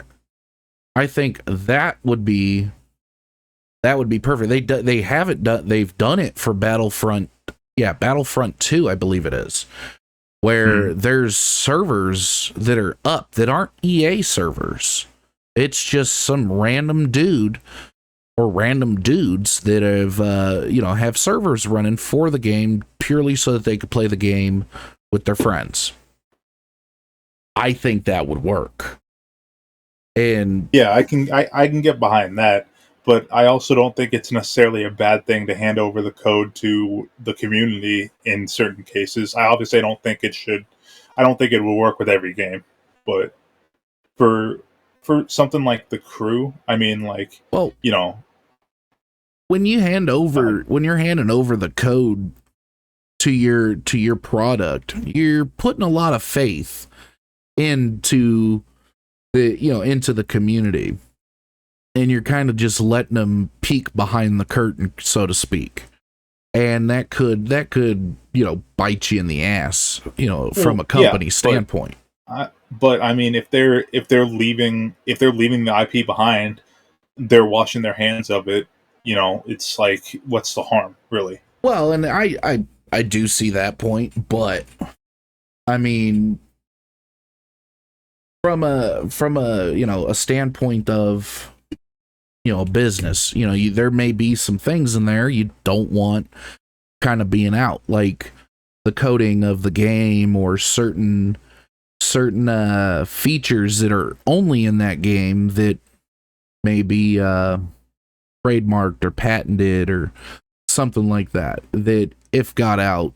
I've never played The Crew, so I don't know how the game operates, but it does have a strong following at the very least. So I'm sure there's systems and shit in that game that people fell in love with. And the company may not be so eager to let go of that because, say, you're a developer and you get a hold of that code that made the game just so fucking perfect, and now you make a game. Now you're directly competing with that company. They're not really going to want that.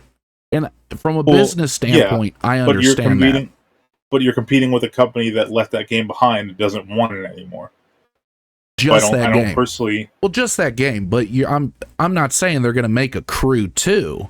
I'm saying, you know, the shit that made the Crew game popular. Somebody could take that and go, okay, well, I'm going to make a game that's basically like this but better. And the company well, I mean, that's the argument that that's what we were talking about earlier with like Pokemon and Pal World. Well, no, Pal World. I'm saying what made the game popular. That's like if Pal World took the mechanics from Nintendo's actual code.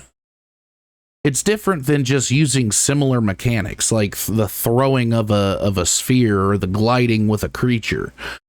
If they would have taken that, I was misunderstanding what you were saying. Yeah, that's my mistake. If they take it from the code itself, then it's different. You know, because then you're basically just ripping the code out of one game and putting it into another. And companies aren't going to do that. I mean, they're not going to let them peek and, you know, or give them a chance to peek inside. But if they update the game to where a live service or active internet connection isn't necessary to play the game, that's different. You know, that's where it gets into, you know, what Pirate Software was doing. Now, granted, did he misrepresent the initiative? Possibly. I never really watched his videos. I've watched some of his new stuff where he's talking about it. And it's just like people tend to forget. It's just like they're focusing on, oh, he's worked at Blizzard. Yeah, but he's also currently involved with a video game company where I think he's partner or a developer, one of the two. And, you know, he's coming at this from a business aspect, you know, where he's seeing like, okay, this could affect my company one day. So people are just like, oh, well, you know, he's misrepresenting, he's a piece of shit, blah, blah, blah. It's like, no, he's speaking from a business standpoint. If they, because I think it is that they want to release, you know, like, oh, just release the code to the community so that the community can, you know, basically keep it going. I think that's the thing, but it's also a point of, is it just like, is that what they're really asking for? Or are they just asking for a code to be sent out in the form of an update, just basically saying you don't need an active, you know, an active internet connection or the live service to play the fucking game? So he's coming from it from a business standpoint, or he's coming at it at a business standpoint.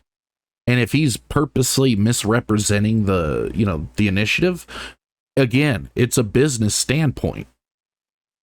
You know, of course, he's going to misrepresent it. I don't know if he's purposely misrepresenting it, but I think he's doing a disservice by doubling down on something that he seemingly was wrong about. Well, and because it's such a big initiative and it has a huge impact on what situations like this are going to, like, how we're going to navigate situations like this going forward. Well, and that's the thing, is he's doubling down because, again, business. I mean, he's in the business of developing games. He's in the business of making money. You know, that's just how it is. Of course, he's going to double down on it. Of course, he's going to, you know, misrepresent the facts because there's money at stake.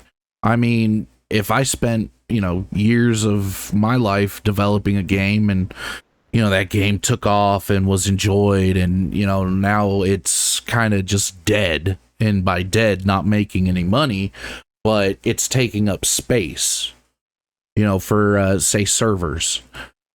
I have a choice. I could just turn the damn thing off, which that's going to piss a lot of people off who may not want to purchase from me again. Or I could send out a code and make it to where you could play the game and leave it at that. You know, you don't need an active internet connection to play the fucking thing. But to say, I'm going to send out the code to the community so that they can just keep it alive. Again, you're putting a lot of trust, and you could possibly be giving that code to your competitor. And you don't really want to give your competitors any kind of possibility of a leg up on you. That's fair. So, from a business standpoint, I get what he's doing. But I think it's, even if it's unintentional, I think it's a misrepresentation of the movement still. Well, obviously, that's not the motivation behind it at its core, but I understand why you need to be careful about just handing the source code of the game over to a community that's unmoderated. Exactly. And, I mean, if he's purposely misrepresenting it or, you know, accidentally misrepresenting it, at the end of the day, it doesn't matter. He's a businessman. He's going to do what's best for business. Mm-hmm. So, and of course, at the end of the day, these big companies are doing the same fucking thing. You know, they're putting out a statement saying that, you know, basically what he had said. They're parroting what he had said. Now, do I believe that these big companies are, you know, listening to him and going, "Oh yeah, he's right"? No. I don't believe they're watching his ass at all. I believe they are parroting the same thing that they would parrot any other time that this fucking initiative would have come out. What's best for business. And they're going to make it seem, they're going to try to discredit the initiative, saying, well, the initiative is going to fuck us as developers, and we can't do that. I mean, it's at the end of the day, it is just business. Mm-hmm. So I think the initiative is a great thing, because there's plenty of games out there that shouldn't be live service and online only, especially if they're single players. There's no need for them to be lost to the sands of time. Exactly. It doesn't make a lick of fucking sense.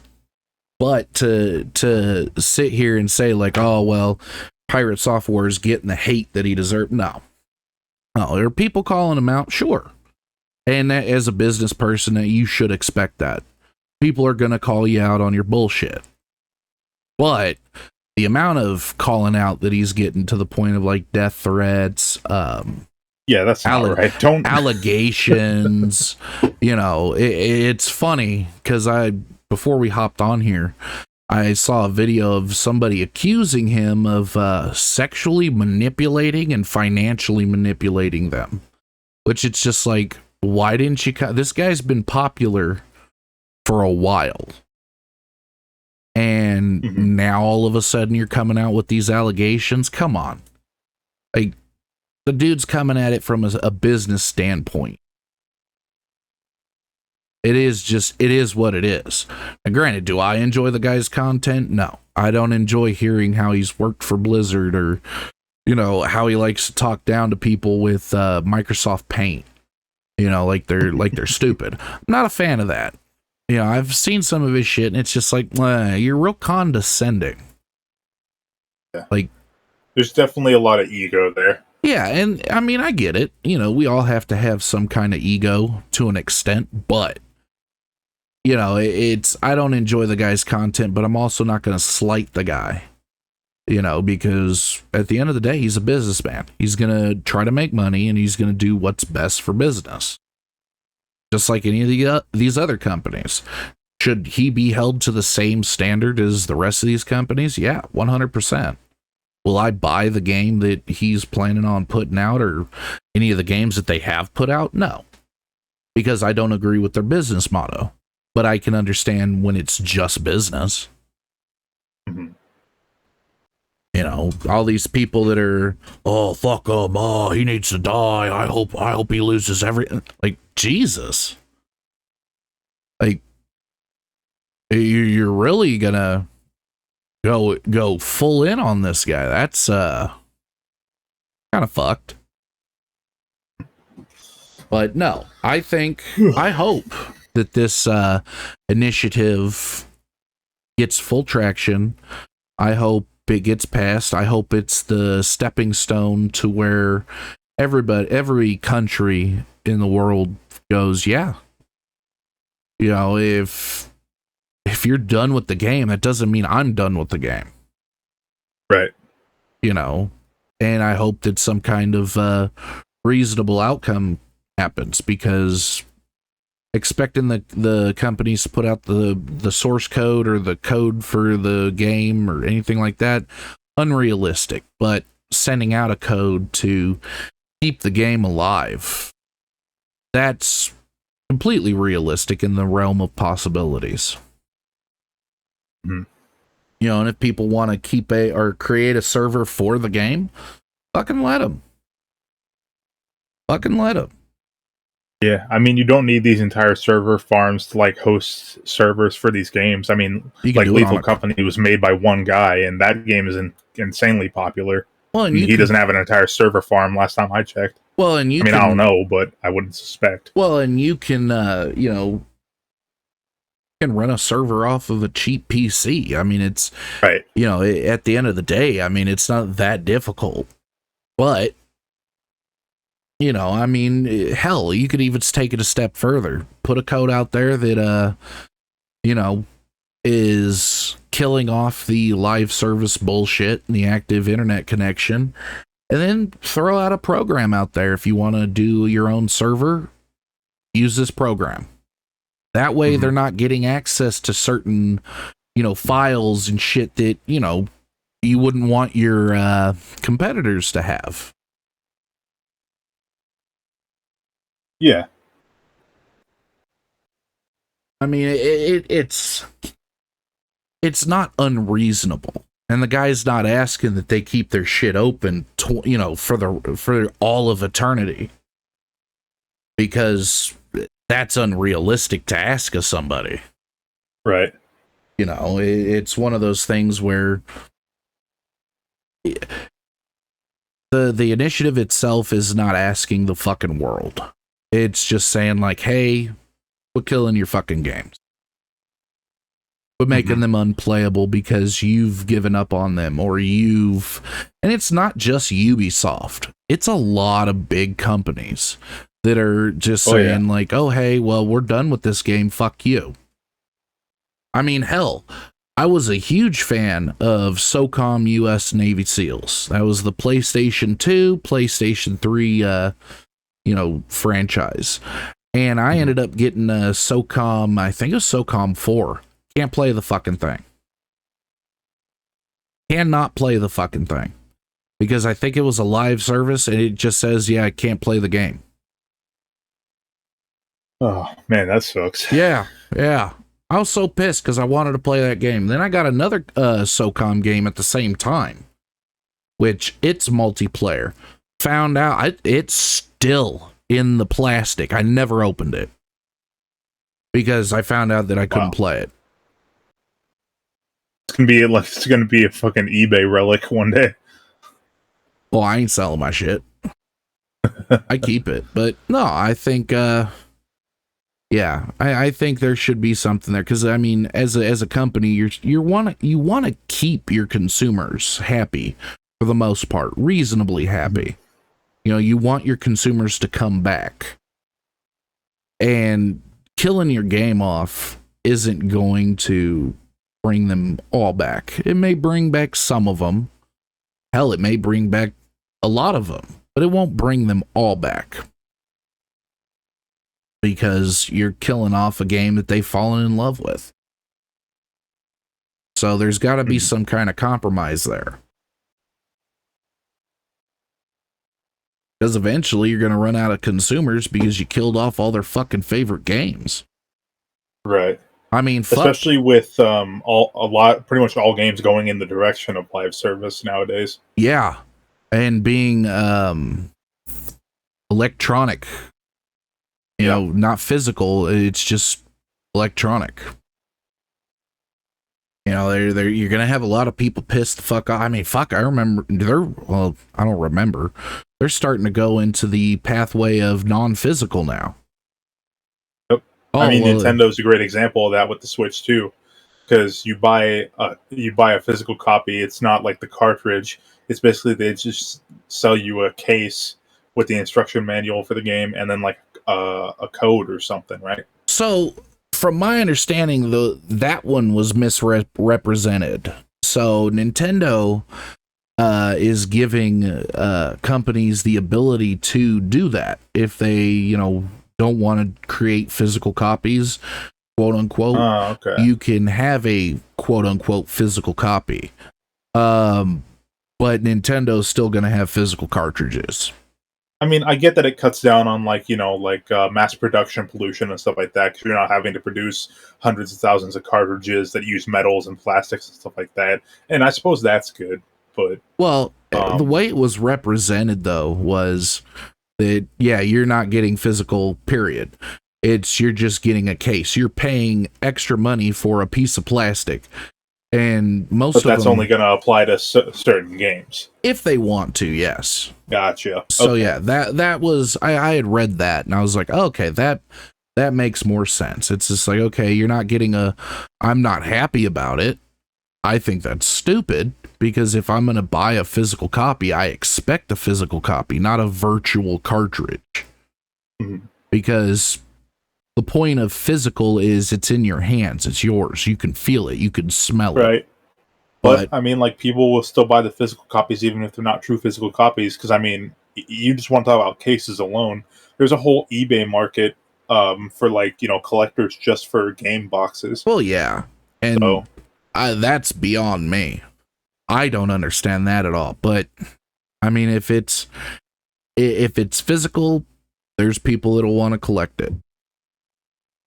But yeah, no, I mean, it's this whole thing with the Stop Killing Games and even Pirate Software, I think has gotten blown out of proportion. I think both are doing what's best for themselves. Stop Killing Games is doing best for the consumer, and Pirate Software is doing best for his company.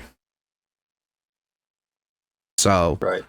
It's one of those things where it's just like you could call the guy out on his bullshit. Do it. Because 100%. I mean, that's what you're supposed to do. You're supposed to call a company out on their bullshit. The death threats don't make no fucking sense. Calling the guy a piece of shit and making up shit. That's not right to do. Because at the end of the day, he's still a person. He represents a company, but you can call the guy out for shitty business legitimate reasons. Yeah, shitty business practices. Or legitimate things like talking down to your viewers through Microsoft Paint, or talking highly of yourself because you used to work at Blizzard. Like,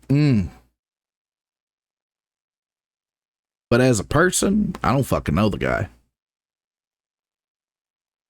I can't say that he's a piece of shit or not. Right, and even if he is a piece of shit, like, death threats are never okay, and harassing people is never okay. No, and I mean, if it was me, I'd be in the same boat, just getting tired of it, because people want to talk about what's hot. Like, for instance, that's what we're doing. We're talking about what's hot, but when you get so many death threats, or just threats in general, or you have people making up shit about you kind of just want to just move on from the point. Yeah. Oh, there's my 2 cents about that. Right. But yeah, if you're in the UK, support that Stop Killing Games. Absolutely. Sure. I would, but I'm not in the UK, so I can't sign the damn thing. But yeah, that's all I got. All right. Should we wrap then? Should I give my music recommendation and then I thought sign off? Thought we were actually rapping. I mean, okay. Throw down some bars there. All right. So my music recommendation for this episode in honor of the Prince of Darkness doing his retirement concert, his farewell concert. I'm going to recommend Under the Graveyard by Ozzy Osbourne. Fuck, that was hard to watch. It was, yeah. That was. I watched it back and I teared up because I listened to a lot of Black Sabbath because my uncle loved Black Sabbath, so he played a lot of that even when Max and I were real little, and we grew up listening to a lot of like the 70s and 80s metal. Yeah, no, I was watching the live stream, and yeah, that shit was hard to watch because it is sad. Granted, I mean, I know everyone retires, but right. It's still sad to see him in the condition that he's in. Yeah, well, I mean, time ends up getting everyone. Pretty much. But, it gets us all. I'm glad that he was able to go out with a bang. I mean, did you see how many people were at that concert and how much coverage it got? Oh, fuck yeah. And the fact that he was, I think just like a year ago, finally inducted into the Rock and Roll Hall of Fame. It took him long enough to get him in there. I think he should have been put in a lot earlier, but... Yeah. I mean, fuck. He pioneered a lot of shit. There's a lot. I mean, you want to talk about a living legend. And there's a lot of bands that fucking, he's the reason why they started in the first place. Black Sabbath. Right. So yeah, I mean, it's damn time that they fucking inducted his ass. Because I mean, who'd they induct that isn't even fucking rock? All these fucking bands that aren't even rock. Here's the Rock and Roll Hall of Fame. You mean to tell me they got it before fucking Ozzy? Jesus. But yeah, it's at the end of that concert. I mean, I guarantee not a dry eye in the house. Oh shit! Anybody watching, not a fucking dry eye, I'm sure. But yeah, that's my music recommendation for the week, and not just that song. I mean, if you like metal at all, if you like, and you've never listened to like old head metal, if for some reason you're one of those weirdos that just likes the new school stuff, go back and listen to Ozzy Osbourne stuff and like all of Black Sabbath's discography. You definitely won't be disappointed.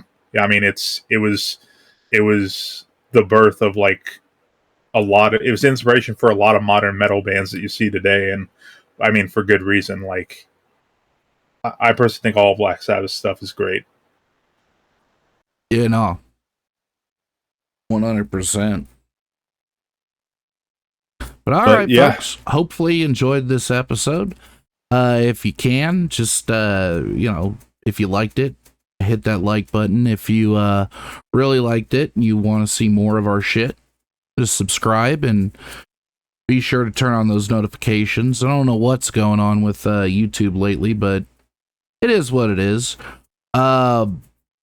And yeah, if you want to get in on the conversation, be sure to leave a comment. Tell us what you think. Even if you disagree and you think we're just dumbasses talking out of our ass, that's cool too. Let us know. See y'all later. See ya. Master BATR Cast.